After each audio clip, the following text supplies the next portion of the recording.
대한민국이 호우로 큰 고통에 빠졌습니다. 수많은 사람이 목숨을 잃었고 그리고 부상을 당했고 1만여 명이 임시 대피소로 대피한 상태입니다. 아직 오송 지하차도에는 누가 어떻게 있는지 찾지 못하는 사람들이 실종 단계에 있는 상황입니다. 이런 상황에 대한민국 대통령도 없었고 여당의 대표도 없었습니다. 그 잘났다고 하던 국토부 장관도 없었습니다. 이제 와서 수습 운운하는데 대한민국이 너무 아픕니다. 그리고 분노하고 있습니다. 대통령이 국민께 사과하고 빨리 조치를 취해야 합니다. 다시 한번 경고합니다.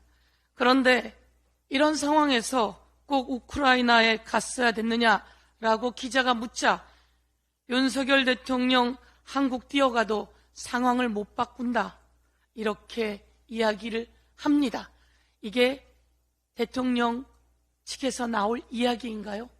이런 답변을 할 수 있습니까? 더욱더 분노하지 않을 수 없습니다. 과거 윤석열 대통령이 했던 발언들을 한번 체크해 봤습니다. 여러분, 이태원 참사가 아직 제대로 진상규명이 되지 못했습니다. 그 수많은 사람들이 그렇게 죽어갈 때 윤석열 대통령이 원전 관계자들을 모아놓고 이렇게 이야기했습니다. 안전을 중시하는 관료적 사고를 없애라 라고 이야기했습니다. 그렇게 하고 온갖 정부 관계자들이 안전을 무시하고 경찰이 마약을 쫓을 때 이태원 사고는, 참사는 일어났습니다. 윤석열 대통령이 대통령 후보 시절입니다. 22년 3월 4일 청와대에 있더라도 산불이 나면 헬기라도 타고 와야 한다 라며 문재인 정부를 비판했습니다. 산불이 있더라도, 청와대에 있더라도 산불이 나면 헬기라도 타고 온다고 했던 그 사람은 대통령이 되자 밀양 산불 당시에는 한국 브라질 축구를 보러 갔습니다.